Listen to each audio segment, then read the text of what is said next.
Hello, Acharya ji. So, at times while learning from the Gita, I get a slightly nihilistic taste of the nature or the world.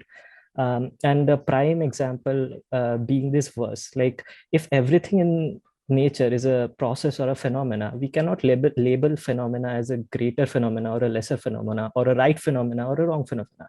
So my question is then why should Krishna or Arjun care if they win the war? Like Arjuna's duty being to kill the embodied on the other side and win the war and to win the war is a natural process. So would be if it were the case that Duryodhan wins it. So all this gyan could have been given to Arjuna despite the outcome of the war or the war itself. Similarly, in our day-to-day life, why should we care so much if a crime, let's say, is committed? Why not just label it as a natural process and smile instead of taking serious actions against the criminal on which the institution of laws are based? Your entire question began with if everything in nature is a phenomena. Yes, that's, I mean, I have a, that's no, I mean, yeah, that sounds like. Please, wait. If everything in nature is a phenomena, to whom? To you, right? Yeah. Now, is everything in nature a phenomena? Change the if with is. Yes. To you, is everything in nature a phenomena? To you, is everything in nature a phenomena? Yes. Then you are Krishna. I mean, so that's what we learned today, isn't it? Sir, we are not talking ideals here. To you, forget about the if, get into the is. If is imagination, right? If is imagination. And your entire question began with an if. Yes. Okay, so replace the if with is. To you, is everything in nature a phenomena?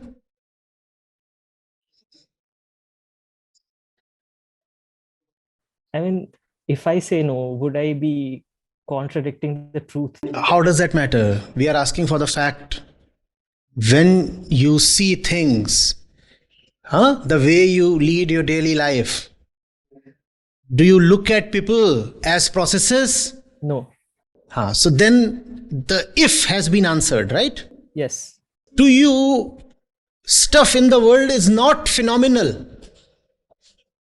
To you, stuff in the world is meaningful and purposeful. What does phenomena mean? Phenomena basically means illusion. And the purpose of all spirituality is to heal your suffering. Is the world a phenomena to you? No. Therefore you suffer.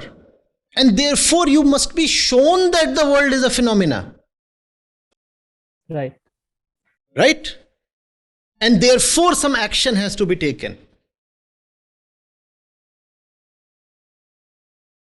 Krishna is bringing Arjuna towards that action through this gyan. Therefore this gyan is needed. The purpose of spirituality is to not to deliver you abstract concepts. It is to relieve you of your suffering. Always begin from your inner condition. Your inner condition is of illusion and consequent suffering. It's not that Krishna told you that the world is phenomenal, so you start saying, if the world is phenomenal. Vedanta asks, for whom? To you it is not phenomenal. Therefore you have to learn that it is phenomenal. And that's what the Gita is about. What Arjuna is doing is that he is embarking on a course of action that will keep proving to him that the phenomena is not a phenomena, but a reality. He says those are people, not processes. And if you believe in something too much and for too long, then that belief becomes your truth. Krishna does not want Arjuna to continue in his belief, because that would be a false truth. He is saying, oh, I'll kill those people. Oh, they are not people at all, they are processes. But if you keep believing that they are people, you'll also keep believing that you are a person. And if you are a person, your suffering will continue. So all these are questions arising from bad logic. And they have always been there. Well, if the world is just an illusion, why should we bother for the right action? Well, if the rabbit is just a phenomena, why should I not kill it, eat it? I have not killed anybody. My lord, there has been no murder because there was no person at all. There is only process. Why are you sending me to the jail? I didn't kill anybody because there was no person in the first place. So all these are instances of bad logic. If you are saying there was no person, first of all, prove to me that you do not think of yourself as a person. There might, in the absolute sense, have been no person. But to you, there was a person. Therefore, in your own frame of reference, you did commit a murder. Therefore, you will be punished. And therefore, the objective of all punishment has to be to bring you out of your own frame of reference.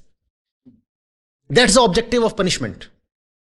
To beat the nonsense out of you. To beat your own personal frame of reference out of you. And that's what is called bringing you back to your senses. Did the murder happen? In your own frame of reference, it did happen. Didn't it happen? Had you known that there is a thing called a murder, you wouldn't have shot at that person in the first place because you already know you cannot kill him. Then why will you fire at him? In your own sense, in your own inner world, you did think that the person dies, right? And hence you fired at the person. So in your own world, you did commit a murder, and therefore in your own world, you must face a punishment. It's all with respect to somebody. That's Vedanta. It always asks, for whom? To whom? Thank you, Acharya ji. Got it.